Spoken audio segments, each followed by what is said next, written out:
Hello friends, okay, എല്ലാവർക്കും ഒരു പുതിയ വീഡിയോയിലേക്ക് സ്വാഗതം. ഇന്ന് ഞാൻ എത്തിയിട്ടുള്ളത് നമുക്കറിയാം എന്താണ് നമ്മുടെ ലെറ്റിന്റെ വീഡിയോ സീരീസ് എക്സാം നമുക്ക് ആവാറായിട്ടുണ്ട്. ഏകദേശം നിങ്ങൾക്ക് ഫൈനൽ ഇയർ എക്സാംസ് ഒക്കെ ആയിട്ടുണ്ട്. അപ്പൊ അതിലേക്ക് വേണ്ടിയിട്ടുള്ള ഒരു ഫ്രീ വീഡിയോ സെക്ഷൻസ് നമ്മുടെ യൂട്യൂബ് ത്രൂ നിങ്ങൾക്ക് എല്ലാവർക്കും ഫ്രീ ആയിട്ട് എത്തിക്കാനുള്ള ഒരു ലക്ഷ്യത്തോട് കൂടിയിട്ടാണ് നമ്മൾ ഈ വീഡിയോ സീരീസ് ആരംഭിച്ചിട്ടുള്ളത്. സോ നമുക്ക് എന്താ ചെയ്യാം, മെക്കാനിക്കൽ സെക്ഷൻസിലേക്ക് കടക്കാം. ഓക്കെ, ഇപ്പൊ ബിടെക് എന്നുള്ളത് എല്ലാവരുടെയും ഒരു സ്വപ്നമാണ്. ആ സ്വപ്നത്തിലേക്ക് ഒരു ചെറുകുന്ന രീതിയിൽ നമുക്കൊരു ഫ്രീ, എല്ലാവർക്കും എല്ലാ കുട്ടികൾക്കും ഫ്രീ ക്ലാസ് എന്ന രീതിയിലുള്ള ഒരു ഫ്രീ സെക്ഷൻസ് ആയിരിക്കും നമുക്ക് ഈ ഒരു വീഡിയോ ക്ലാസ്സുകൾ എന്ന് പറയുന്നത്. നമുക്ക് നേരെ വീഡിയോയിലേക്ക് കിടക്കാം. ഇതിൽ നമുക്ക് ആനിമേറ്റഡ് വീഡിയോസും കാര്യങ്ങളും എല്ലാം ഉണ്ടാകും. സോ നിങ്ങൾക്ക് പഠിക്കാനും വളരെ എളുപ്പത്തിൽ നിങ്ങൾക്ക് കാര്യങ്ങളൊക്കെ മനസ്സിലാക്കാനും എല്ലാം സാധിക്കുന്ന ഒരു വീഡിയോ ക്ലാസ്സുകളായിരിക്കും ഇത്. നിങ്ങൾ ആരും മിസ് ചെയ്യാതെ റെഗുലർ ആയിട്ട് പാർട്ട് 1 പാർട്ട് 2 നമുക്കിപ്പോൾ മാത്സിന്റെ 2 വീഡിയോസ് ഓൾറെഡി അപ്ലോഡ് ആയിട്ടുണ്ട്. അപ്പൊ അതിനെ ബേസ് ചെയ്തിട്ടുള്ള വീഡിയോ ക്ലാസ്സുകൾ നിങ്ങൾ എന്ത് ചെയ്യാം, റെഗുലർ ആയിട്ട് ഒന്ന് ഫോളോ ചെയ്യാം. ഇന്ന് നമ്മൾ സ്റ്റാർട്ട് ചെയ്യാൻ പോകുന്നതാണ് മെക്കാനിക്കലിന്റെ സെക്ഷൻസ് ആണ്. മെക്കാനിക്കൽ മെയിൻലി 4 സെക്ഷൻസ് ആണ് നമുക്ക് പഠിക്കാനുള്ളത്. ഫസ്റ്റ് സെക്ഷൻസിൽ നമുക്ക് പഠിക്കാനുള്ളതാണ് എഞ്ചിൻസിനെ പറ്റിയാണ് അല്ലെ. എഞ്ചിനാണ് നമുക്ക് മെയിൻ ആയിട്ട് പഠിക്കാൻ വരുന്നത്. എഞ്ചിന്റെ 2 സ്ട്രോക്ക് എന്താണ്, 4 സ്ട്രോക്ക് എന്താണ്, എഞ്ചിൻ കമ്പോണൻസ് എന്താണ്, കാർനോട്ട് സൈക്കിൾ എന്താണ്, ഓട്ടോ സൈക്കിൾ എന്താണ്, അങ്ങനത്തെ കുറച്ച് കാര്യങ്ങളൊക്കെ ആയിരിക്കും ഫസ്റ്റ് സെക്ഷനിൽ പഠിക്കുന്നത്. രണ്ടാമത്തെ സെക്ഷനിൽ നിങ്ങൾക്ക് പഠിക്കാനുള്ളത് റെഫ്രിജറേറ്റർ അല്ലെ. റെഫ്രിജറേറ്ററും എയർ കണ്ടീഷനിങ് സിസ്റ്റമാണ് പഠിക്കാനുള്ളത്. തേർഡ് മൊഡ്യൂളിൽ നിങ്ങൾക്ക് പഠിക്കാനുള്ളത് നമുക്ക് pump, turbines, belt drive, gear drive, അങ്ങനത്തെ കുറച്ച് കാര്യങ്ങളാണ്. ലാസ്റ്റ് സെക്ഷനിൽ നിങ്ങൾക്ക് പഠിക്കാനുള്ളത് നമ്മുടെ മാനുഫാക്ചറിങ് പ്രോസസ്, കാസ്റ്റിങ്ങും ഫോർജിങ്ങും കാര്യങ്ങളൊക്കെ നിങ്ങൾക്ക് അറിയാവുന്നുണ്ടാവും. അപ്പൊ അതുമായിട്ട് റിലേറ്റഡ് ആയിട്ടുള്ള കാര്യങ്ങളായിരിക്കും നിങ്ങൾക്ക് സെക്ഷൻ 4 അല്ലെങ്കിൽ 4th മൊഡ്യൂളുകളിൽ നിങ്ങൾക്ക് പഠിക്കാനുണ്ടാവുന്നത്. ഓക്കെ ആണല്ലോ. അപ്പൊ നമുക്ക് ഓരോ വീഡിയോസും ഡീറ്റെയിൽഡ് ആയിട്ട് നോക്കാം. മെക്കാനിക്കൽ സെക്ഷൻസ് നിങ്ങൾക്ക് 15 ക്വസ്റ്റ്യൻസ് ആണ് വരുന്നത്. ഈ 15 ക്വസ്റ്റ്യൻസും നിങ്ങൾക്ക് ഷുവർ ഷോർട്ട് ആയിട്ട് ആൻസർ ചെയ്യാൻ പറ്റുന്ന രീതിയിലുള്ള ക്ലാസ്സുകളായിരിക്കും നമുക്ക് ഇവിടെ പോകുന്നത്. നിങ്ങൾക്ക് നിർബന്ധമായിട്ട് നിങ്ങൾക്ക് എന്ത് ചെയ്യാൻ പറ്റും, ആ ഒരു സെക്ഷൻസിൽ 15 മാർക്കും 15 മാർക്കും നിങ്ങൾക്ക് എന്ത് ചെയ്യാൻ പറ്റണം, സ്കോർ ചെയ്യാൻ പറ്റണം. മെക്കാനിക്കലി 2 രീതിയിൽ ക്വസ്റ്റ്യൻസ് വരാറുണ്ട്. മിക്കവാറും ന്യൂമറിക്കൽ ക്വസ്റ്റ്യൻസ് വരാറുണ്ട്. ന്യൂമറിക്കൽ ക്വസ്റ്റ്യൻസ് വരുന്നത് എപ്പോഴും ഫസ്റ്റ് മൊഡ്യൂളിനായിരിക്കും ന്യൂമറിക്കൽ ക്വസ്റ്റ്യൻസ് വരുന്നത്. ബാക്കി എല്ലാ മൊഡ്യൂളും സെക്കൻഡ്, തേർഡ്, 4th സെക്ഷനിൽ നിങ്ങൾക്ക് previous year question papers discussion ഒക്കെ നമുക്ക് സെപ്പറേറ്റ് ആയിട്ട് വരുന്നുണ്ട്. അപ്പൊ ആ സെക്ഷൻസ് ഒക്കെ നിങ്ങൾക്ക് വീണ്ടും എന്തായിരിക്കും, നിങ്ങൾക്ക് ഒരു തിയറി ടൈപ്പ് ക്വസ്റ്റ്യൻസ് ആയിരിക്കും മിക്കവാറും ചോദിക്കുന്നത്. ഓക്കെ ആണല്ലോ. അപ്പൊ ആ രീതിയിലായിരിക്കും നമുക്ക് ക്വസ്റ്റ്യൻസും കാര്യങ്ങളൊക്കെ വരുന്നത്. അപ്പൊ ബാക്കിയുള്ള വീഡിയോസിലേക്ക് നമുക്ക് ഡീറ്റെയിൽഡ് ആയിട്ട് പോകാം. ഓരോ സെക്ഷൻസ് നമുക്ക് ഡീറ്റെയിൽഡ് ആയിട്ട് ഡിസ്കസ് ചെയ്യും. അതിന്റെ ക്വസ്റ്റ്യൻസും കാര്യങ്ങളൊക്കെ നോക്കും. ഈ ഒരു വീഡിയോ ക്ലാസ്സുകൾ നിങ്ങൾക്ക് പക്കയായിട്ട് കാണുകയാണെങ്കിൽ, റെഗുലർ ആയിട്ട് ഫോളോ ചെയ്യുകയാണെങ്കിൽ നിങ്ങൾക്ക് എന്തായാലും നിങ്ങൾക്ക് എന്ത് ചെയ്യാൻ പറ്റും, ഒരു ഗവൺമെന്റ് എഞ്ചിനീയറിംഗ് കോളേജ്, ബിടെക് എന്ന സ്വപ്നം എല്ലാവരുടെ ലക്ഷ്യമാണ്. പക്ഷെ അത് എവിടെ പഠിക്കുന്നുള്ളത് മെയിൻ ഇമ്പോർട്ടന്റ് ആണ്. ഒരു ഗവൺമെന്റ് എഞ്ചിനീയറിംഗ് കോളേജിൽ തന്നെ നിങ്ങൾക്ക് എന്ത് ചെയ്യാൻ പറ്റും, അഡ്മിഷൻസ് എടുക്കാൻ പറ്റും. ഓക്കെ ആണല്ലോ. സോ എല്ലാവരും നമുക്ക് നേരെ വീഡിയോയിലേക്ക് പോവാം. ഓക്കെ, അപ്പൊ മെക്കാനിക്കലിലെ ഫസ്റ്റ് സെക്ഷൻ വരുന്നത് എഞ്ചിൻസ് ആണ്. അപ്പൊ എഞ്ചിന്റെ വർക്കിങ്ങും കാര്യങ്ങളിലൊക്കെ പോകുന്നതിന് മുമ്പ് നിങ്ങൾക്ക് ബേസിക് ആയിട്ടുള്ള തെർമോഡൈനാമിക്സിൽ ഏറ്റവും അറിഞ്ഞിരിക്കേണ്ട കുറച്ച് കാര്യങ്ങളുണ്ട്. അതെന്തൊക്കെയാണ് നമുക്ക് ഡീറ്റെയിൽഡ് ആയിട്ടൊന്ന് നോക്കാം. ഫസ്റ്റ് ടോപ്പിക് ആണ് ഹീറ്റ് ട്രാൻസ്ഫർ അല്ലെ. എല്ലാവരും കേട്ടിട്ടുള്ള സാധനമാണല്ലോ. നമ്മൾ 8ാം ക്ലാസ് മുതൽ കേൾക്കുന്ന ഒരു സാധനമാണ് ഹീറ്റ് ട്രാൻസ്ഫർ. ഹീറ്റ് ഒരു റീജിയനിൽ നിന്ന് വേറൊരു റീജിയനിലേക്ക് എന്ത് ചെയ്യുന്നുണ്ട്, ട്രാൻസ്ഫർ ചെയ്യുന്നുണ്ടെന്ന് പറയുന്നുണ്ട്. ആ ഹീറ്റ് ട്രാൻസ്ഫർ ചെയ്യണമെങ്കിൽ ആദ്യം നമുക്ക് വേണം, അതിനു മുമ്പ് ഹീറ്റിന്റെ യൂണിറ്റ് എന്താ, എല്ലാവരുടെ മൈൻഡിൽ പെട്ടെന്ന് മെക്കാനിക്കൽ അല്ലാത്ത എല്ലാവരുടെയും മൈൻഡിൽ കയറി വരുന്ന ഒരു സാധനമാണ് ഹീറ്റിന്റെ യൂണിറ്റ് എന്ന് പറഞ്ഞാൽ എപ്പോഴും പറയുന്ന ഒരു സാധനമാണ് എന്താണ്, കെൽവിൻ എന്ന് അല്ലെ. കെൽവിൻ ആണോ? കെൽവിൻ അല്ല. കെൽവിൻ എന്ന് പറയുന്നത് ടെമ്പറേച്ചറിന്റെ യൂണിറ്റ് ആണ്. ശരിക്കും ഹീറ്റിന്റെ യൂണിറ്റ് എന്താണ്? ഹീറ്റ് എന്ന് പറയുന്നത് എനർജിയാണ്. എനർജിയുടെ യൂണിറ്റ് എന്തായിരുന്നു? നമ്മുടെ ജൂൾ ആണ്. എനർജിയുടെ യൂണിറ്റ് ജൂൾ. ഓർമ്മയുണ്ടല്ലോ. അപ്പൊ ഒരു പോയിന്റ് നോട്ട് ചെയ്ത് വെച്ചോ, എനർജിയുടെ യൂണിറ്റ് ആണ് ജൂള്. ആ എനർജിയുടെ യൂണിറ്റ് തന്നെയാണ് നമ്മൾ എന്ത് പറയുന്നത്, ഹീറ്റ് എന്ന് പറയുന്നത്. ഹീറ്റ് എന്ന് പറയുന്നത് ഒരു ഫോം ഓഫ് എനർജിയാണ്. Unit is joule. ഡിനോട്ട് ചെയ്യുന്ന ലെറ്റർ നോക്കിയേ, നമ്മൾ റൈറ്റ് സൈഡ് നോക്കിയേ, ബോർഡ് നിങ്ങൾക്ക് കാണാം. ക്യാപിറ്റൽ ലെറ്റർ ക്യൂ ആണ് നമ്മൾ എന്ത് പറയുന്നത്, നമുക്ക് എനർജിയുടെ ഇക്വേഷൻ ആയിട്ട് പറയുന്നത്. Q ഈസ് ഈക്വൽ ടു, അതിനു മുമ്പ് വേറൊരു കാര്യമുണ്ട്. എനർജി അല്ലെ, ഹീറ്റ് സാധാരണ എവിടുന്ന് എവിടേക്കാണ് ട്രാൻസ്ഫർ ആവുക. അപ്പോൾ നമുക്കറിയാം, നമുക്ക് ഹീറ്റ് കൂടുതൽ അല്ലെങ്കിൽ ചൂട് കൂടുതലാണെന്നൊക്കെ പറയും. ഒരു ചൂട് എപ്പോഴും ട്രാൻസ്ഫർ ചെയ്യുന്നത് എപ്പോഴും ഒരു ഹയർ ടെമ്പറേച്ചറിൽ നിന്ന് ഒരു ലോവർ ടെമ്പറേച്ചറിലേക്ക് ആയിരിക്കും. ഒരു കൂടിയ സ്ഥലത്തുള്ള ഹീറ്റ് ആയിരിക്കും എപ്പോഴും എവിടേക്ക് പോകുന്നത്, കുറഞ്ഞ സ്ഥലത്തേക്ക് പോകുന്നത്. അതുകൂടി മൈൻഡിൽ വെച്ചോ. ഇതും നമുക്ക് എന്ത് ചെയ്യുന്നുണ്ട്, ചെറിയൊരു കോൺട്രഡിക്ഷൻ വരുന്നുണ്ട്. നമുക്ക് സെക്കൻഡ് ലോ ഒക്കെ പഠിക്കുന്ന സമയത്ത് അല്ലെ, ആ സെക്കൻഡ് ലോ അല്ലെങ്കിൽ റെഫ്രിജറേറ്റർ പഠിക്കുന്ന സമയത്ത് നേരെ തിരിഞ്ഞു വരും. അവിടെ നമുക്കൊരു കുറച്ച് കാര്യങ്ങൾ പറയാനുണ്ട്. അത് ഡീറ്റെയിൽഡ് ആയിട്ട് അവിടെ എത്തുന്ന സമയത്ത് നമുക്ക് പറയാം. ഓക്കെ ആണല്ലോ. അപ്പൊ ഹീറ്റ് ട്രാൻസ്ഫർ ചെയ്യാനുള്ള കണ്ടീഷൻ എപ്പോഴും എവിടുന്ന് എവിടേക്കാണ് ട്രാൻസ്ഫർ ചെയ്യുന്ന ഡയറക്ഷൻ എന്ന് പറയുന്നത് ഹയർ ടെമ്പറേച്ചറിൽ നിന്ന് അല്ലെങ്കിൽ ലോവർ ടെമ്പറേച്ചർ. അപ്പൊ എപ്പോഴും ഹീറ്റ് കൂടിയ സ്ഥലത്ത് നിന്ന് കുറഞ്ഞ സ്ഥലത്തേക്ക് ആയിരിക്കും. ഈ ഒരു കൂടിയ സ്ഥലത്ത് നിന്ന് കുറഞ്ഞ സ്ഥലത്തേക്ക് പോകണമെങ്കിൽ അവിടെ എന്ത് വേണം? ഒരു ടെമ്പറേച്ചർ ഡിഫറൻസ് വേണം. ഒരു ടെമ്പറേച്ചർ ഡിഫറൻസ് ഉണ്ടെങ്കിൽ മാത്രമേ അവിടെ എന്ത് നടക്കുള്ളൂ? ഒരു ഹീറ്റ് ട്രാൻസ്ഫർ നടക്കുള്ളൂ. ഓക്കെ ആണല്ലോ. അപ്പൊ ഹീറ്റ് എവിടുന്ന് എവിടേക്കാ പോവാ? ഹയർ ടെമ്പറേച്ചറിൽ നിന്ന് ലോവർ ടെമ്പറേച്ചർ. അപ്പൊ ഹീറ്റ് ട്രാൻസ്ഫർ അല്ലെങ്കിൽ ഈ ഒരു ഹീറ്റ് ഒരു സ്ഥലത്ത് നിന്ന് വേറൊരു സ്ഥലത്തേക്ക് പോകാനുള്ള മിനിമം കണ്ടീഷൻ എന്താണ്? Temperature difference. പ്രീവിയസ് ഇയർ ചോദിച്ചിട്ടുള്ള ക്വസ്റ്റ്യൻസ് ആണ്. അപ്പൊ ഹീറ്റ് ട്രാൻസ്ഫർ ചെയ്യാനുള്ള മിനിമം കണ്ടീഷൻ എന്താണ്? Temperature difference. ഒന്ന് നോട്ട് ചെയ്ത് വെച്ചോ. ഹീറ്റ് ട്രാൻസ്ഫർ ചെയ്യാനുള്ള മിനിമം കണ്ടീഷൻ എന്താണ്? Temperature difference. ഓക്കെ ആണല്ലോ. അപ്പൊ നമുക്ക് റൈറ്റ് സൈഡിൽ എഴുതി വരുന്നുണ്ടാവും. നിങ്ങൾക്ക് ഒന്ന് നോട്ടായിട്ട് നിങ്ങൾ ഒരു സെപ്പറേറ്റ് നോട്ട് കീപ്പ് ചെയ്യാം. അപ്പൊ ഇവിടെ വരുന്ന നോട്ടുകൾ കൃത്യമായിട്ട് എഴുതി വെക്കുക. അപ്പൊ ഹീറ്റ് ട്രാൻസ്ഫർ നമുക്ക് എന്ത് പറയാം? It's a form of energy transfer across the boundary due to temperature difference. അല്ലെ, നമുക്കൊരു ബൗണ്ടറി വെച്ചിട്ടുണ്ടാവും. ആ ബൗണ്ടറിയിൽ എന്തെങ്കിലും ഒന്ന് ഹയർ ടെമ്പറേച്ചർ ആയിരിക്കും, ഒന്ന് ലോവർ ടെമ്പറേച്ചർ ആയിരിക്കും. അപ്പൊ ഹീറ്റ് എവിടെ നിന്ന് എവിടേക്ക് ട്രാൻസ്ഫർ ചെയ്യാം? ഹയർ ടെമ്പറേച്ചറിൽ നിന്ന് ലോവർ ടെമ്പറേച്ചറിലേക്ക് ഹീറ്റ് ട്രാൻസ്ഫർ ചെയ്യും. ഓക്കെ ആണല്ലോ. ബൗണ്ടറി എന്താണെന്നൊക്കെ നമുക്ക് ഡീറ്റെയിൽ ആയിട്ട് പറയാം. അതിനു മുമ്പ് ഹീറ്റ് ട്രാൻസ്ഫർ നമുക്ക് ഒരു ബേസിക് ഡെഫിനിഷൻ ഒന്ന് നോട്ട് ചെയ്യുക. It is defined as the form of energy transfer across the boundary due to temperature difference. അല്ലേ, ആ ടെമ്പറേച്ചർ ഡിഫറൻസ് ഒന്ന് അണ്ടർലൈൻ ചെയ്ത് നോക്കിയേ. ഓക്കെ, ടെമ്പറേച്ചർ ഡിഫറൻസ് ഒന്ന് അണ്ടർലൈൻ ചെയ്യാം കേട്ടോ. അതാണ് മെയിൻ പോയിന്റ്. ഇനി ഹീറ്റ് ട്രാൻസ്ഫർ കണ്ടുപിടിക്കാനുള്ള ബേസിക് ഇക്വേഷൻ ഒന്ന് നോക്കിയേ. Q ഈസ് ഈക്വൽ ടു, എല്ലാവർക്കും അറിയാവുന്നതാണ്, നമ്മൾ 8, 9, 10 സ്ഥിരമായിട്ട് യൂസ് ചെയ്യുന്നതാണ്, ഫിസിക്സിലുള്ള ഇക്വേഷൻ ആണ്. Q is equal to M into C into higher temperature minus lower temperature. Higher temperature minus lower temperature അല്ലേ? higher temperature minus lower temperature ആണ്. അപ്പൊ ഇക്വേഷൻ നോക്കിയേ. അതിന് M എന്തിനാ റെപ്രസെന്റ് ചെയ്യുന്നത്? M റെപ്രസെന്റ് ചെയ്യുന്നത് എല്ലാവരും നമുക്കറിയാം. എന്താണ് M എന്ന് പറഞ്ഞാൽ എന്തായിരിക്കും? മാസ്. മാസിന്റെ യൂണിറ്റ് എന്താണ്? കിലോഗ്രാം. മാസിന്റെ യൂണിറ്റ് കിലോഗ്രാം ആണ്. അതുപോലെ C എന്ന് പറഞ്ഞാൽ എന്താ നോക്കിയാ മക്കളെ? C എന്ന് പറഞ്ഞാൽ എന്തായിരിക്കും? C എന്ന് പറഞ്ഞാൽ സ്പെസിഫിക് ഹീറ്റ് ആണ്. സ്പെസിഫിക് ഹീറ്റ് കേട്ടിട്ടുണ്ടല്ലോ. സ്പെസിഫിക് ഹീറ്റ് നമുക്ക് അടുത്ത ടോപ്പിക് വരുന്ന സ്പെസിഫിക് ഹീറ്റ് ആണ്. നമുക്ക് ഡീറ്റെയിൽ ആയിട്ട് എന്താന്ന് പറയാം. അത് സ്പെസിഫിക് ഹീറ്റ് എന്താന്ന് നോക്കാം. അതിന്റെ യൂണിറ്റ് ഒന്ന് നോട്ട് ചെയ്ത് വെച്ചാൽ എല്ലാവരും യൂണിറ്റ് ഒന്ന് നോട്ട് ചെയ്ത് വെച്ചാൽ എന്താണ്? Kilo joule per kilogram kelvin. Kilo joule per kilogram kelvin ആണ്. ഇതിൽ TH എന്ന് റെപ്രസെന്റ് ചെയ്യുന്നത് എന്താണ്? ഹയർ ടെമ്പറേച്ചർ ആണ്. TL എന്ന് റെപ്രസെന്റ് ചെയ്യുന്നത് എന്താണ്? ലോവർ ടെമ്പറേച്ചർ ആണ്. അല്ലെ, നമ്മൾ പറഞ്ഞു ടെമ്പറേച്ചർ ഡിഫറൻസ് എന്ന് പറഞ്ഞു. T2 മൈനസ് അല്ലെങ്കിൽ TH മൈനസ് TL എന്ന് പറയുന്നത് higher temperature minus lower temperature, അല്ലെങ്കിൽ സാധാരണ T2 മൈനസ് T1 എന്നാണ് റെപ്രസെന്റ് ചെയ്യാറ്. ഓക്കെ ആണല്ലോ. വേറെ രീതിയിൽ നമുക്ക് ഇതിന് വേണമെങ്കിൽ മാറ്റി എഴുതാം. എന്താണ്? M into C into delta T അല്ലെ, ചേഞ്ച് ഇൻ ടെമ്പറേച്ചർ എന്ന് നമുക്ക് റെപ്രസെന്റ് ചെയ്യാം. യൂണിറ്റ് നമ്മൾ പറഞ്ഞിട്ടുള്ളത് എന്താണ്? ഹീറ്റിന്റെ യൂണിറ്റ് ജൂൾ ആണ്. ഹീറ്റ് ഒരു എനർജിയാണ്. അപ്പൊ യൂണിറ്റ് എന്ന് പറയുന്നത് ജൂൾ ആണ്. ഓക്കെ ആണല്ലോ. ഇത്ര കാര്യങ്ങൾ ഏകദേശം മൈൻഡിൽ വെച്ചിട്ടുണ്ടല്ലോ. അപ്പൊ ഈ ഇക്വേഷൻ മറന്നു പോകരുത്. നമുക്ക് കുറച്ച് കഴിഞ്ഞാൽ നമുക്ക് ന്യൂമറിക്കൽ ക്വസ്റ്റ്യൻസും കാർനോട്ട് എഞ്ചിന്റെ ക്വസ്റ്റ്യൻസ് ഒക്കെ ചെയ്യുന്ന സമയത്ത് നമുക്ക് ഹീറ്റിന്റെ ഇക്വേഷൻ ആവശ്യം വരിക. അപ്പൊ Q is equal to MC delta T അല്ലെങ്കിൽ MC TH മൈനസ് TL. അത് മൈൻഡിൽ എപ്പോഴും ഉണ്ടായിരിക്കണം. ഓക്കെ ആണല്ലോ. അപ്പൊ C എന്ന് പറഞ്ഞാൽ ആ ടേം ഒന്ന് ഓർത്ത് വെച്ചോ. എന്താണ്? Specific heat. എന്താണ്? സ്പെസിഫിക് ഹീറ്റ് എന്നാണ് നമ്മൾ പറയുന്നത്. ഓക്കെ ആണല്ലോ. ഇനി ആ C നമുക്ക് കുറെ ടേം നമുക്ക് ഡീറ്റെയിൽ ആയിട്ട് പഠിക്കാനുള്ള സാധനങ്ങളാണ്. അപ്പൊ നമുക്ക് C എന്താണ്, അതിന്റെ വാല്യൂസ് എന്താണ്, CP/CV നമുക്ക് എന്തൊക്കെ ഡീറ്റെയിൽ ആയിട്ട് നമുക്ക് പറയാം. അടുത്ത ടേം ആയിട്ട് നിങ്ങൾ എഴുതിക്കും. എന്താണ്? Specific heat. സ്പെസിഫിക് ഹീറ്റ് അല്ലെ, സ്പെസിഫിക് ഹീറ്റ്. ലേറ്റന്റ് ഹീറ്റ് എല്ലാവരും കേട്ടിട്ടുണ്ടാവും. എന്താണ്? ഒരു ഫേസിൽ നിന്ന് വേറൊരു ഫേസിലേക്ക് സോളിഡ് ലിക്വിഡ് ആയിട്ട് മാറും, അല്ലെങ്കിൽ ലിക്വിഡ് വേപ്പർ ആയിട്ട് മാറും. ലിക്വിഡ് വേപ്പർ ആയിട്ട് മാറുന്നതിന് ലേറ്റന്റ് ഹീറ്റ് ഓഫ് വേപ്പറൈസേഷൻ എന്ന് പറയും അല്ലെ. അപ്പൊ ലേറ്റന്റ് ഹീറ്റ് എന്ന് പറഞ്ഞാൽ ഒരു സ്റ്റേജ്, ഒരു സോളിഡ് ലിക്വിഡ് ആകുക അല്ലെങ്കിൽ ലിക്വിഡ് ഗ്യാസസ് ആയി ഒരു സ്റ്റേറ്റിൽ നിന്ന് വേറൊരു സ്റ്റേറ്റിലേക്ക് മാറുന്നതിനെയാണ് നമ്മൾ എന്ത് വിളിക്കുന്നത്? ലേറ്റന്റ് ഹീറ്റ് എന്ന് പറയുന്നത്. അങ്ങനെയാണെങ്കിൽ സ്പെസിഫിക് ഹീറ്റ് എന്തായിരിക്കും? കേട്ടിട്ടുള്ള ടേം ആയിരിക്കും. നമ്മൾ എന്തായാലും എല്ലാവരും പഠിച്ചിട്ടുള്ള സാധനമാണ്. ഇതൊക്കെ ഞാൻ ജസ്റ്റ് ഒന്ന് റിവൈസ് ചെയ്യാണ്. നമ്മുടെ ടോപ്പിക്കിലേക്ക് ഇതുവരെ എൻട്രി ചെയ്തിട്ടില്ല. ആ എൻട്രി ചെയ്യുന്നതിന് വേണ്ടിയിട്ടുള്ള ബേസിക് ആയിട്ടുള്ള കാര്യങ്ങളാണ് നമ്മൾ എന്ത് ചെയ്യുന്നത്? പറഞ്ഞു തരുന്നത്. ഓക്കെ ആണല്ലോ. അപ്പൊ അതൊന്ന് മൈൻഡിൽ വെക്കുക. എന്താണ്? Specific heat. അടുത്ത ഹെഡിങ് ആയിട്ട് എഴുതിക്കുക എല്ലാവരും. Specific heat. Specific heat denote ചെയ്യുന്ന ലെറ്റർ എന്താണ്? ക്യാപിറ്റൽ ലെറ്റർ C ആണ്. നമ്മൾ തൊട്ട് മുമ്പ് എഴുതിയിട്ടുണ്ട്. ക്യാപിറ്റൽ ലെറ്റർ C ആണ് സ്പെസിഫിക് ഹീറ്റ് പറയുന്നത്. ആ സ്പെസിഫിക് ഹീറ്റ് ഇക്വേഷൻ നിങ്ങൾ നോക്കിയേ. സ്പെസിഫിക് ഹീറ്റ് എന്ന് പറഞ്ഞാല് യൂണിറ്റ് ഓൾറെഡി നമ്മൾ പഠിച്ചല്ലേ. സ്പെസിഫിക് ഹീറ്റിന്റെ യൂണിറ്റ് എന്തായിരുന്നു? തൊട്ട് മുമ്പ് എഴുതിയിട്ടുള്ളത് എന്തായിരുന്നു? Kilo joule per kilogram kelvin. Kilo joule per സൈഡിൽ നോക്കിയാൽ നിങ്ങൾക്ക് എഴുതി വരുന്നുണ്ടാവും. C എന്ന് പറഞ്ഞാൽ kilo joule per kilogram kelvin. അതിൽ നിങ്ങൾ ക്വസ്റ്റ്യൻ പേപ്പേഴ്സ് ഒക്കെ നോക്കുന്ന സമയത്ത് രണ്ട് ടേമുകൾ കാണാം.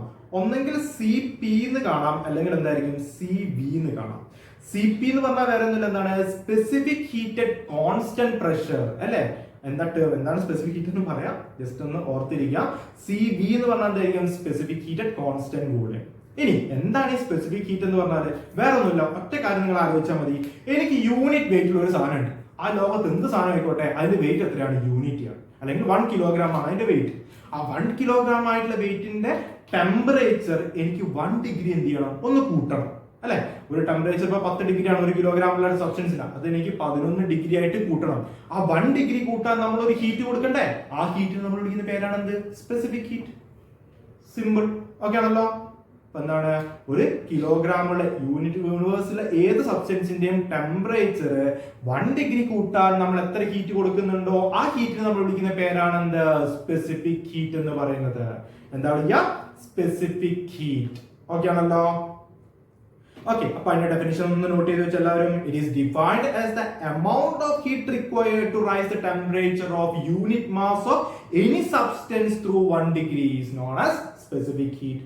ഈ സ്പെസിഫിക് ഹീറ്റിൽ 1 ഡിഗ്രി റൈസ് ചെയ്യുന്ന സമയത്ത് ഞാൻ എന്തിനെ കോൺസ്റ്റന്റ് ആക്കി വെക്കും? നമ്മുടെ CP അല്ലെങ്കിൽ പ്രഷറിനെ കോൺസ്റ്റന്റ് ആക്കി വെക്കുകയാണെങ്കിൽ നമ്മൾ എന്ത് വിളിക്കും? CP എന്ന് വിളിക്കും. വോളിയത്തിനെയാണ് കോൺസ്റ്റന്റ് ആക്കി വെക്കുന്നതെങ്കിൽ നമ്മൾ എന്ത് വിളിക്കും? CV എന്നാണ് വിളിക്കുന്നത്. ഓക്കെ ആണല്ലോ? യൂണിറ്റ് ഓർത്തിരിക്കണം, kilo joule per kilogram kelvin. Unit എന്താണ്? Kilo joule per kilogram kelvin. തൊട്ട് താഴെ നിങ്ങൾ സൈഡിൽ നോട്ട് നോക്കിയേ, എല്ലാവരും നോട്ട് നോക്കിയേ. ആ കുറച്ച് വാല്യൂസ് ഇപ്പൊ കയറി വരും കേട്ടോ. എന്താ നോക്കിയേ? നമ്മുടെ എയറിന്റെ കേസിൽ എത്രയാണ്? 1 അറ്റ്മോസ്ഫിയറിക് പ്രഷർ. 1 അറ്റ്മോസ്ഫിയറിക് പ്രഷറിന്റെ കേസിൽ ആ നോട്ട് വാല്യൂസ് ഒന്ന് നോട്ട് ചെയ്ത് വെച്ചോ. CP യുടെ വാല്യൂ എന്ന് പറയുന്നത് എത്രയാണ്? 1.005 kilo joule per kilogram kelvin ആണ്, അല്ലെ? 1.005 kilo joule per kilogram kelvin ആണ്. അത് ഡയറ്റോമിക് ഗ്യാസ് ഒക്കെയാണ് പറയുന്നത്. അപ്പൊ നിങ്ങൾ എയറിന്റെ എന്ന് പറഞ്ഞിട്ട് കോമൺ ആയിട്ട് പഠിച്ചാൽ മതി. ഓക്കെ, നിങ്ങൾ കൂടുതൽ എഞ്ചിനീയറിംഗ് മെക്കാനിക്കലൊക്കെയാണ് എടുക്കുന്നതെങ്കിൽ അതിന്റെ വാല്യൂസിൽ ചിലതിൽ എന്തായിരിക്കും? ചെറിയ വാല്യൂസ് ഉണ്ട്.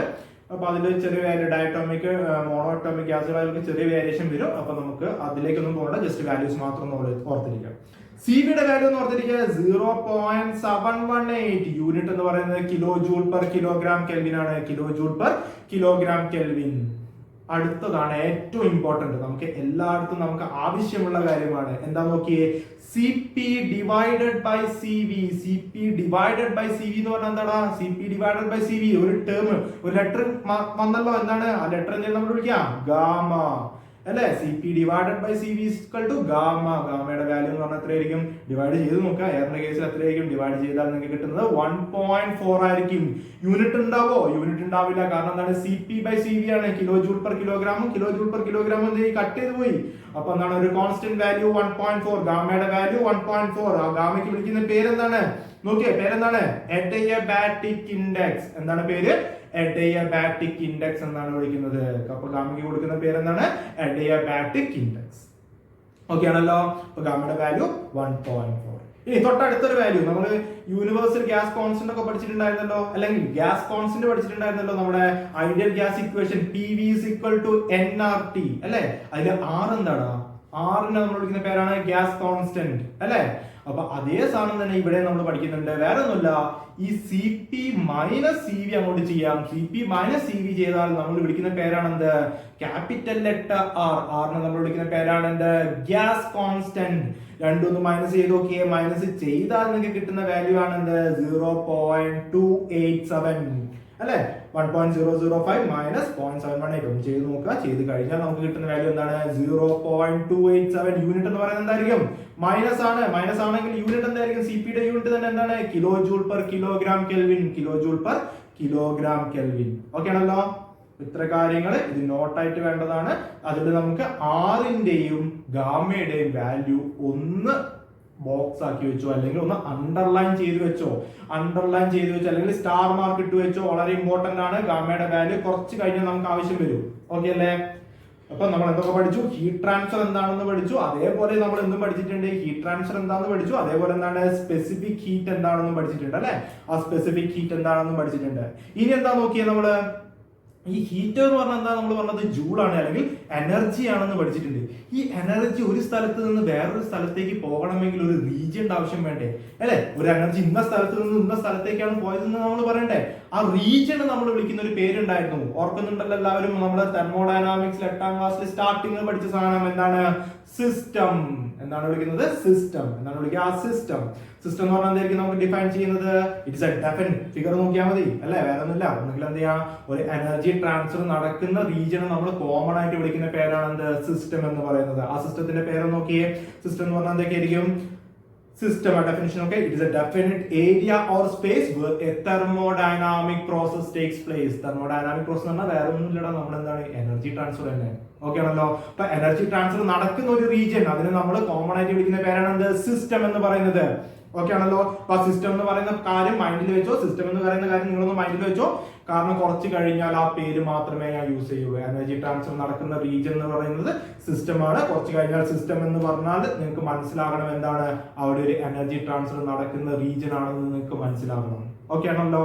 അപ്പൊ സിസ്റ്റം എന്ന് പറഞ്ഞാൽ ഒരു എനർജി ട്രാൻസ്ഫർ നടക്കുന്ന റീജിയനെ നമ്മൾ വിളിക്കുന്ന പേരാണ് സിസ്റ്റം എന്ന് പറയുന്നത്. അപ്പൊ ഒരു പെർട്ടിക്കുലർ റീജിയൻ കണ്ടില്ല നിങ്ങൾ? ഇപ്പൊ അതിനെ ഞാൻ സിസ്റ്റം എന്ന് വിളിച്ചിട്ടുണ്ട്. അതിന് പുറത്തുള്ള എല്ലാ റീജിയനും, യൂണിവേഴ്സിലുള്ള ബാക്കി എല്ലാ റീജിയനും, സിസ്റ്റം കഴിഞ്ഞിട്ട് ആ ഒരു റീജിയൻ കഴിഞ്ഞിട്ട് യൂണിവേഴ്സിലുള്ള എല്ലാ റീജിയനെയും നമ്മൾ കോമൺ ആയിട്ട് വിളിക്കുന്ന പേരാണ് എന്ത്? സറൗണ്ടിങ്സ്. എന്താണ് വിളിക്കുക? സറൗണ്ടിങ്സ്. സിസ്റ്റത്തിന് പുറത്തുള്ള എല്ലാ റീജിയനെയും നമ്മൾ കോമൺ ആയിട്ട് വിളിക്കുന്ന പേരാണ് എന്ത്? സറൗണ്ടിങ്സ് എന്നാണ് വിളിക്കുന്നത്. ഓക്കെ ആണല്ലോ മക്കളെ? അപ്പൊ സറൗണ്ടിങ്സ് വന്നു. അപ്പൊ രണ്ടും കൂടി എന്ത് ചെയ്യണം? സെപ്പറേറ്റ് ചെയ്യണം അല്ലെ? സിസ്റ്റവും സറൗണ്ടിങ്ങും. സിസ്റ്റം എന്ന് പറഞ്ഞാൽ ഒരു പെർട്ടിക്കുലർ റീജിയൻ, നിങ്ങൾക്ക് ആ ഫിഗർ നോക്കിയാൽ നിങ്ങൾക്ക് മനസ്സിലാവും അല്ലെ? ഒരു പെർട്ടിക്കുലർ റീജിയൻ ആണ്. അതിന് പുറത്തുള്ള യൂണിവേഴ്സിലുള്ള ബാക്കി എല്ലാ സ്ഥലങ്ങളിലെയും നമ്മൾ എന്ത് ഇൻക്ലൂഡ് ചെയ്തു? സറൗണ്ടിങ്സിനെ ഇൻക്ലൂഡ് ചെയ്തു. അപ്പൊ എന്ത് ചെയ്യണം? രണ്ടും കൂടി സെപ്പറേറ്റ് ചെയ്യുന്ന ആ ഒരു ലൈനില്ലേ, ആ ലൈനിനെ നമ്മൾ വിളിക്കുന്ന പേരാണ് എന്ത്? ബൗണ്ടറി എന്ന് പറയുന്നത്. എന്താ വിളിക്കുക? ബൗണ്ടറി എന്ന് വിളിക്കും. അപ്പൊ തൊട്ടടുത്തൊരു പോയിന്റ് ആയിട്ട് എഴുതി വെച്ചോ, അല്ലെങ്കിൽ ഒരു ഇമ്പോർട്ടന്റ് നോട്ട് ആയിട്ട് എഴുതി വെച്ചോ. ഇപ്പൊ വരും, സ്ക്രീൻ നോക്കിയേ. System plus surroundings plus boundary. System plus surroundings plus ബൗണ്ടറിക്ക് നമ്മൾ വിളിക്കുന്ന പേരാണ് എന്ത്? System plus surroundings plus boundary. എന്തായിരിക്കും നമ്മൾ വിളിക്കുന്നത്? യൂണിവേഴ്സ്. യൂണിവേഴ്സ് എന്നാണ് വിളിക്കുന്നത്. System plus surroundings plus boundary. Universe അല്ല വരിക, കാരണം ഒരു റീജിയൻ, അതിന്റെ പുറത്തുള്ള എല്ലാ റീജിയനും പിന്നെ രണ്ടും സെപ്പറേറ്റ് ചെയ്യുന്ന ആ ഒരു റീജിയൻ അല്ലെങ്കിൽ ആ ഒരു ലൈനും. അപ്പൊ മൊത്തത്തിൽ എന്താ വരിക? യൂണിവേഴ്സ് എന്ന് വിളിക്കും അല്ലെ? അപ്പൊ മൊത്തത്തിൽ വിളിക്കുന്ന പേരാണ് യൂണിവേഴ്സ്. ഓക്കെ ആണല്ലോ? ഇനി അടുത്തതാണ് വേറൊരു ഇമ്പോർട്ടന്റ് കാര്യം. എന്താണെന്ന് നോക്കിയേ. ക്ലാസിഫിക്കേഷൻ ഓഫ് സിസ്റ്റം അല്ലെ? സിസ്റ്റത്തിനെ നമ്മൾ മൂന്നായിട്ട് ക്ലാസിഫൈ ചെയ്യുന്നുണ്ട്. ഇതൊക്കെ നമുക്ക് അറിയാവുന്ന കാര്യങ്ങൾ തന്നെയാണ്. നമ്മൾ ഇപ്പോഴും എന്തിലേക്ക് കടന്നിട്ടില്ല? ടോപ്പിക്കിലേക്ക് കടന്നിട്ടില്ല. ഏറ്റവും ബേസിക് ആയിട്ടുള്ള കാര്യങ്ങളിലേക്ക് തന്നെയാണ് പോകുന്നത്. ഇപ്പൊ നിങ്ങൾക്ക് ഒന്നും എന്ത് ചെയ്യാണ്? റീഫ്രഷ് ചെയ്യാൻ മാത്രമേ ഞാൻ ചെയ്യുന്നുള്ളൂ. നമ്മൾ ഏതിലേക്ക് പോയിട്ടില്ല? നമ്മുടെ ടോപ്പിക്കിലേക്ക് അല്ലെങ്കിൽ സിലബസിലേക്ക് എൻട്രി ചെയ്തിട്ടില്ല. അപ്പൊ എൻട്രി ചെയ്യണമെങ്കിൽ ഈ കാര്യങ്ങളൊക്കെ നിങ്ങൾക്ക് അറിഞ്ഞിരിക്കണം. അതിന് വേണ്ടിയിട്ടാണ് പറയുന്നത്. ഓക്കെ ആണല്ലോ? അപ്പൊ മക്കളെ നോക്കി എന്താ വരുന്നത്? എന്തായിരിക്കും വരുന്നത്? അടുത്തത് എന്താണ്? Classification of system. സിസ്റ്റത്തെ നമ്മൾ മൂന്നായിട്ട് ക്ലാസിഫൈ ചെയ്യുന്നുണ്ട്. ഏതൊക്കെയാടാ? നോക്കിയേ, ഏതൊക്കെയാ വരുന്നത്? ഫസ്റ്റ് വൺ പറഞ്ഞോ, ഓപ്പൺ സിസ്റ്റം. എന്താ വിളിക്കുന്നത്? Open system. ഓപ്പൺ സിസ്റ്റം എന്ന് പറഞ്ഞാൽ എന്താണ്? ഓപ്പൺ സിസ്റ്റം മൂന്നെണ്ണം നമുക്ക് പേരൊന്ന് പറയാം. ഓപ്പൺ സിസ്റ്റം, ക്ലോസ്ഡ് സിസ്റ്റം, പിന്നെന്താണ്? Isolated system. Open system, closed system and isolated system. എന്താണ് ഓപ്പൺ സിസ്റ്റം എന്ന് പറഞ്ഞാല്? വേറെ ഒന്നുമില്ല, നമ്മുടെ ഒരു സിസ്റ്റം എന്താണെന്ന് നമുക്ക് അറിയാലോ. അവിടെ എനർജി ട്രാൻസ്ഫർ നടക്കണം, അതേപോലെ എന്ത് ട്രാൻസ്ഫർ നടക്കണം? മാസ് ട്രാൻസ്ഫർ നടക്കണം. എനർജി ട്രാൻസ്ഫർ നടക്കണം, അതേപോലെ എന്താണ്? മാസ് ട്രാൻസ്ഫർ നടക്കുന്ന റീജിയനെ നമ്മൾ വിളിക്കുന്ന പേരാണ് എന്ത്? ഓപ്പൺ സിസ്റ്റം എന്ന് പറയുന്നത്. നമ്മൾ പണ്ട് പഠിച്ച് നിങ്ങളൊക്കെ ഓർക്കുന്നുണ്ടാവും. നമ്മൾ എന്താണ്? ചൂടായിട്ടുള്ള ഒരു എന്ത് ചെയ്തിട്ടുണ്ട്? ഒരു വെസൽ എടുക്കും. ഒരു പാത്രത്തിൽ നിങ്ങളൊരു പാത്രം ഉണ്ട്, ആ പാത്രമാണ് നിങ്ങൾ എന്ത്, അല്ലെങ്കിൽ ഒരു വെസൽ എടുക്കുന്നുണ്ട്, ആ പാത്രമാണ് നിങ്ങൾ എന്ത് വരുന്നത്? ഓപ്പൺ സിസ്റ്റം ആയിട്ട് നിങ്ങൾ കൺസിഡർ ചെയ്യുന്നത്. അത് ഞാൻ കുറച്ച് വെള്ളം എടുക്കുകയാണ്, വെള്ളം ഞാൻ അടുപ്പത്ത് വെച്ചിട്ട് ചൂടാക്കാം, അല്ലെങ്കിൽ ഗ്യാസിൽ വെച്ചിട്ട് ഞാൻ ഹീറ്റ് ചെയ്യാണ്. അപ്പൊ ആ സിസ്റ്റത്തിലേക്ക് ഞാൻ എന്ത് കൊടുക്കുന്നുണ്ടോ? ഒരു ഹീറ്റ് കൊടുക്കുന്നില്ലേ, അല്ലെങ്കിൽ എനർജി കൊടുക്കുന്നില്ലേ? അപ്പൊ എന്ത് ചെയ്യുന്നുണ്ട്? ആ ഹീറ്റ് ആ വെള്ളത്തിലേക്ക് ട്രാൻസ്ഫർ ചെയ്യുന്നുണ്ടല്ലോ. അവിടെ നമുക്ക് എന്ത് ട്രാൻസ്ഫർ ചെയ്യുന്നുണ്ട്? ഒരു എനർജി ട്രാൻസ്ഫർ നടക്കുന്നുണ്ട് അല്ലേ? ഇനി ഒരു 100 ഡിഗ്രി എത്തിക്കഴിഞ്ഞാൽ ആ വാട്ടറിന് എന്താ സംഭവിക്കാം? വാട്ടർ എന്തായിട്ട് മാറിയിട്ടുണ്ടാവും? വേപ്പറായി മാറി പുറത്തേക്ക് പോവില്ലേ? ആ ബീക്കറിൽ നിൽക്കോ? ഇല്ല, പുറത്തേക്ക് പോകുന്നുണ്ട്, ആ ബീക്കറിൽ ഇരിക്കില്ല. അപ്പൊ എന്ത് ചെയ്യുന്നുണ്ട്? ആ ബീക്കർ വിട്ട് മാസ് എങ്ങോട്ടേക്ക് പോകുന്നുണ്ട്? പുറത്തേക്ക് പോകുന്നുണ്ട്. അപ്പൊ നമ്മൾ എന്ത് വിളിക്കും? അവിടെ എനർജി ട്രാൻസ്ഫർ നടക്കുന്നുണ്ട്, ഒപ്പം തന്നെ എന്ത് നടക്കുന്നുണ്ട്? മാസ് ട്രാൻസ്ഫർ നടക്കുന്നുണ്ട്. ആ ടൈപ്പ് ഓഫ് സിസ്റ്റത്തെ നമ്മൾ വിളിക്കുന്ന പേരാണെന്ത്? ഓപ്പൺ സിസ്റ്റം എന്ന് പറയുന്നത്. ആ ടൈപ്പ് ഓഫ് സിസ്റ്റത്തെ നമ്മൾ വിളിക്കുന്ന പേരാണെന്ത്? Open system. ഓക്കെ ആണല്ലോ? അതിന്റെ എക്സാമ്പിൾ നോക്കിയേ, നമുക്ക് എന്താണ് ഈ ബീക്കറും വാട്ടറും പറയാം അല്ലേ. പിന്നെ നമുക്ക് വേറൊരു എക്സാമ്പിൾ പറയാം, പമ്പ് പറയാം. വീടുകളിലൊക്കെ മോട്ടർ അടിക്കാറില്ലേ, മോട്ടർ അടിക്കുന്ന സമയത്ത് പമ്പ് പറയാം. പമ്പ് ഒരു എന്താണ് സിസ്റ്റം ആയിട്ട് എടുക്കാം. നമ്മൾ മോട്ടർ ഇട്ട് സ്വിച്ച് ഓൺ ചെയ്തു, ഇലക്ട്രിക്കൽ എനർജി വന്നു, ഇതിനെ റൊട്ടേറ്റ് ചെയ്യും, എന്തായിട്ട് മാറുന്നുണ്ട്, മെക്കാനിക്കൽ എനർജി ആയിട്ട് മാറുന്നുണ്ട്. ഇപ്പൊ എന്ത് ചെയ്യുന്നുണ്ട്, ഒരു ഹീറ്റ് ട്രാൻസ്ഫർ നടക്കുക, അല്ലെങ്കിൽ ഒരു എനർജി ട്രാൻസ്ഫർ നടക്കുന്നുണ്ടല്ലോ. ഇലക്ട്രിക്കൽ എനർജി മെക്കാനിക്കൽ എനർജി ആയിട്ട് മാറുന്നുണ്ട്. അതേപോലെ കിണറിലുള്ള വെള്ളത്തെ മുകളിൽ എത്തിക്കുന്നില്ല, ടാങ്കിൽ എത്തിക്കുന്നില്ല, അതേപോലെ എന്താണ് ഒരു മാസ് ട്രാൻസ്ഫർ നടക്കുന്നുണ്ട്. ആ ടൈപ്പ് ഓഫ് സിസ്റ്റത്തെ നമ്മൾ വിളിക്കുന്ന പേരാണ് എന്ത്, ഓപ്പൺ സിസ്റ്റം എന്ന് പറയുന്നത്. ഓക്കെ ആണല്ലോ മക്കളെ, ഡൗട്ട് ഇല്ലാന്ന് വിചാരിക്കുന്നു. നമ്മൾ അടുത്ത് നോക്കുക എന്താണ് ക്ലോസ്ഡ് സിസ്റ്റം. ക്ലോസ്ഡ് എന്ന് പറഞ്ഞാൽ എന്തായിരിക്കും, എല്ലാവർക്കും അടച്ചു വെക്കുക അല്ലെ, അങ്ങനത്തെ ഒരു സംഭവമായിരിക്കും നമുക്ക് മൈൻഡിൽ വരുന്നത്. സംഭവം സത്യം തന്നെയാണ്. നേരത്തെ നിങ്ങൾ ഒരു വാട്ടർ എന്ത് ചെയ്യുന്ന ഒരു പാത്രത്തിൽ വെള്ളം ചൂടാക്കാൻ വെച്ചില്ലേ, നിങ്ങൾ ഒരു അടപ്പ് വെച്ച് അതിനെ മൂടി വെക്കുക. എന്താ സംഭവിക്കുക, ഹീറ്റ് ട്രാൻസ്ഫർ ചെയ്യുന്നുണ്ട്. അടുപ്പിൽ അല്ലെങ്കിൽ ഗ്യാസിലുള്ള ഹീറ്റ് പാത്രത്തിലേക്ക് അല്ലെങ്കിൽ വെള്ളത്തിലേക്ക് ട്രാൻസ്ഫർ ചെയ്യുന്നുണ്ട്. പക്ഷെ വെള്ളം ചെയ്യുന്നുണ്ട് 100 ഡിഗ്രി എത്തിക്കഴിഞ്ഞാൽ ഇതെന്തായിട്ട് മാറും, നീരാവി അല്ലെങ്കിൽ വേപ്പർ ആയിട്ട് മാറുന്നുണ്ടല്ലേ. വേപ്പർ ആയിട്ട് മാറി പുറത്തേക്ക് പോകാൻ പറ്റുന്നുണ്ടോ, ഇല്ല. ഞാനൊരു അടപ്പ് വെച്ച് മൂടിയിട്ടുണ്ട്, ആ അടപ്പ് തട്ടി തിരിച്ച് എങ്ങോട്ടേക്ക് തന്നെ വരും, നമ്മുടെ ബീക്കറിലേക്ക് തന്നെ വാട്ടർ വരുന്നുണ്ട്. അങ്ങനെ ഉള്ള സിസ്റ്റത്തെ എന്ത് നടക്കുന്നില്ല, മാസ് ട്രാൻസ്ഫർ ഇല്ല, മാസ് ട്രാൻസ്ഫർ ചെയ്യാൻ പറ്റുന്നില്ല. പക്ഷെ എന്ത് ട്രാൻസ്ഫർ ചെയ്യുന്നുണ്ട്, ഹീറ്റ് ട്രാൻസ്ഫർ ചെയ്യുന്നുണ്ട്. ആ ടൈപ്പ് ഓഫ് സിസ്റ്റത്തെ നമ്മൾ വിളിക്കുന്ന പേരാണ് എന്ത്, ക്ലോസ്ഡ് സിസ്റ്റം എന്ന് പറയുന്നത്. എന്ത് വിളിക്കുന്നത്, ക്ലോസ്ഡ് സിസ്റ്റം. അതിന് എക്സാമ്പിൾ ഒന്ന് നോട്ട് ചെയ്ത് വെച്ചോ, റെഫ്രിജറേറ്റർ എന്നാണ് നമ്മൾ പറയാം. എന്തുകൊണ്ടാണ് റെഫ്രിജറേറ്റർ പറയുന്നത്, നമുക്ക് സെക്കൻഡ് മൊഡ്യൂൾ എത്തുന്ന സമയത്ത് ഡീറ്റെയിൽ ആയിട്ട് പഠിക്കാം. ഓക്കെ, എക്സാമ്പിൾ നോട്ട് ചെയ്ത് വെച്ചോ, റെഫ്രിജറേറ്റർ. പ്രാക്ടിക്കൽ എക്സാമ്പിൾ ആണ് പറഞ്ഞത്. ഇനി ലാസ്റ്റ് കേസ് നോക്കിയേ, അവസാനത്തെ കേസ് എന്താ നോക്കിയേ, അവസാനത്തെ കേസ് എന്താ പറയുന്നത്, ഐസൊലേഷൻ വാർഡൊക്കെ നമ്മൾ കേട്ടിട്ടുണ്ട് അല്ലെ, കോവിഡ് സമയത്ത് ഐസൊലേറ്റ് ചെയ്യാന്നൊക്കെ പറയുന്നുണ്ട്. അപ്പൊ ഐസൊലേഷൻ എന്ന് പറഞ്ഞാൽ എന്താ നോക്കിയേ, അവിടെ എന്തുണ്ടാവില്ല, എനർജി ട്രാൻസ്ഫർ ചെയ്യാൻ പറ്റില്ല, അതേപോലെ എന്തും ട്രാൻസ്ഫർ ചെയ്യാൻ പറ്റില്ല, മാസും ട്രാൻസ്ഫർ ചെയ്യാൻ പറ്റില്ല. എനർജി ട്രാൻസ്ഫറും ഇല്ല, മാസ് ട്രാൻസ്ഫറും ഇല്ലാത്തൊരു സ്ഥലത്തെ അല്ലെങ്കിൽ ഇല്ലാത്തൊരു റീജിയനെ നമ്മൾ വിളിക്കുന്ന പേരാണ് എന്ത്, ഐസൊലേറ്റഡ് സിസ്റ്റം. എനർജി ട്രാൻസ്ഫറും പറ്റില്ല, അതിനൊപ്പം തന്നെ എന്തും പറ്റില്ല, മാസ് ട്രാൻസ്ഫറും പറ്റില്ല. അത് നമ്മൾ വിളിക്കുന്ന പേരാണ് എന്ത്, ഐസൊലേറ്റഡ് സിസ്റ്റം. ഒരു എക്സാമ്പിൾ ഒന്ന് ആലോചിച്ച് നോക്കിയേ, നമ്മുടെ തെർമോ ഫ്ലാസ്കിൽ കുറച്ച് ചൂടുവെള്ളം ഒഴിച്ച് വെക്കല്ലേ, നമ്മൾ അടച്ചു വെച്ചാൽ എന്ത് ചെയ്യുന്നുണ്ട്, ആ ഹീറ്റ് അവിടെ തന്നെ നിൽക്കുന്നുണ്ട് അല്ലെ, അവിടെ തന്നെ നിൽക്കുന്നുണ്ട്. മാസും ട്രാൻസ്ഫർ ചെയ്യുന്നില്ല, ഹീറ്റും ട്രാൻസ്ഫർ ചെയ്യുന്നില്ല, അവിടെ കൺസേർവ്ഡ് ആണ്. ആ ടൈപ്പ് ഓഫ് സിസ്റ്റത്തെ നമ്മൾ വിളിക്കുന്ന പേരാണ് എന്ത്, ഐസൊലേറ്റഡ് സിസ്റ്റം. എക്സാമ്പിൾ ആയിട്ട് ഇതൊക്കെ എന്താണ്, തെർമോ ഫ്ലാസ്ക്. അവിടെ നോട്ട് ചെയ്ത് വെച്ചോ, തെർമോ ഫ്ലാസ്ക് ബോർഡിൽ ഉണ്ടാവും. ഓക്കെ ആണല്ലോ, തെർമോ ഫ്ലാസ്ക് എന്നാണ് പറയുന്നത്. പക്ഷെ നിങ്ങൾ ഒന്ന് ആലോചിച്ച് നോക്കി, നമ്മളൊരു ഫ്ലാസ്ക് എടുത്തു, ഏറ്റവും എഫിഷ്യന്റ് ആയിട്ടുള്ള നിങ്ങൾക്ക് കിട്ടാവുന്ന ഏറ്റവും നല്ലൊരു ഫ്ലാസ്ക് എടുത്തു. ആ ഫ്ലാസ്കിൽ കുറച്ച് ചൂടുവെള്ളം ഒഴിച്ചു വെക്കുക. ആ ചൂടുവെള്ളം ഒഴിച്ച് 2-3 ദിവസം കഴിഞ്ഞാലും അതേ ഹീറ്റ് അതിലുണ്ടാവോ, ഇല്ലല്ലോ. ഹീറ്റ് എന്തായാലും പുറത്തേക്ക് പോയിട്ടില്ലേ. അപ്പൊ പ്രാക്ടിക്കലി ഇങ്ങനൊരു സിസ്റ്റം പോസിബിൾ ആണോ, പ്രാക്ടിക്കലി ഇങ്ങനൊരു സിസ്റ്റം ഒരിക്കലും എന്തല്ല, പോസിബിൾ അല്ല. അപ്പൊ അതുകൊണ്ട് തന്നെ ഐസൊലേറ്റഡ് സിസ്റ്റത്തെ നമ്മൾ വേറൊരു പേര് കൂടി വിളിക്കും, എന്താണ്, ഇംപോസിബിൾ സിസ്റ്റം എന്ന് വിളിക്കും. എന്താ വിളിക്കുക, ഇംപോസിബിൾ സിസ്റ്റം. എന്താണ് വിളിക്കുന്നത്, ഇംപോസിബിൾ സിസ്റ്റം എന്നും വിളിക്കാറുണ്ട്. ഓക്കെ ആണല്ലോ. അപ്പൊ ഈ 3 സിസ്റ്റം ഒന്ന് ഓർത്തിരിക്കാം, open system, closed system and isolated system. അപ്പൊ നമ്മൾ എന്തൊക്കെ പഠിച്ചു, ഹീറ്റ് ട്രാൻസ്ഫർ എന്താണെന്ന് പഠിച്ചു, അതേപോലെ എന്താണ് നമ്മുടെ സ്പെസിഫിക് ഹീറ്റ് എന്താണെന്ന് പഠിച്ചു, അതിലുള്ള കുറച്ച് ടേമുകൾ പഠിച്ചു. ഗാമ എന്താണെന്ന് അറിയാം, ആർ എന്താണെന്ന് അറിയാം അല്ലെ. ആറിന്റെ വാല്യൂ ചിലപ്പോൾ നിങ്ങൾ അവിടെയൊക്കെ പഠിച്ചിട്ടുണ്ടാവുന്ന വേറെ 8.314 എന്നൊക്കെ ആയിരിക്കും പഠിച്ചിട്ടുണ്ടാവുക. അപ്പൊ നിങ്ങൾ ഒരു കാര്യം ചെയ്താൽ മതി, ഇപ്പൊ നമ്മൾ പറഞ്ഞിട്ടുള്ള ആറിന്റെ വാല്യൂയുടെ യൂണിറ്റ് എന്തായിരുന്നു, kilo joule per kilogram kelvin ആണ്. 8.314 പഠിച്ച സ്ഥലത്തുള്ള യൂണിറ്റ് എന്താണെന്ന് നിങ്ങൾ എന്ത് ചെയ്യാം, ഒന്ന് ചെക്ക് ചെയ്ത് നോക്കും. അപ്പൊ അതിലുള്ള ഡിഫറൻസ് ആണ് ആ വാല്യൂ എന്ന് പറയുന്നത് കേട്ടോ. ഓക്കെ ആണല്ലോ. പിന്നെ നമ്മൾ എന്താ പഠിച്ചിട്ടുള്ളത്, സിസ്റ്റം പഠിച്ചു, സറൗണ്ടിങ്സ് പഠിച്ചു, ബൗണ്ടറി പഠിച്ചു. പഠിക്കാനല്ല, ഞാൻ ജസ്റ്റ് എന്ത് ചെയ്യാണ്, നിങ്ങൾ ഓൾറെഡി പഠിച്ചിട്ടുള്ള കാര്യങ്ങളാണ്, നിങ്ങൾ ഹൈസ്കൂൾ സെക്ഷൻസിൽ ഓൾറെഡി പഠിച്ചിട്ടുള്ള കാര്യങ്ങളാണ്. അതൊന്നും എന്ത് ചെയ്യാണ്, റീഫ്രഷ് ചെയ്യാൻ മാത്രമേ ഞാൻ ചെയ്യുന്നുള്ളൂ. ഓക്കെ ആണല്ലോ. അപ്പോൾ എന്താണ്, സിസ്റ്റം, സറൗണ്ടിങ്, ബൗണ്ടറി പഠിച്ചു. ടൈപ്സ് ഓഫ് സിസ്റ്റം പഠിച്ചു. ഏതൊക്കെയാണ്, open, closed and isolated system. Open, closed and isolated system. Okay ആണല്ലോ. ഇത്ര കാര്യങ്ങളൊക്കെ അല്ലേ, ഒന്ന് ചെക്ക് ചെയ്ത് നോക്കിയേ.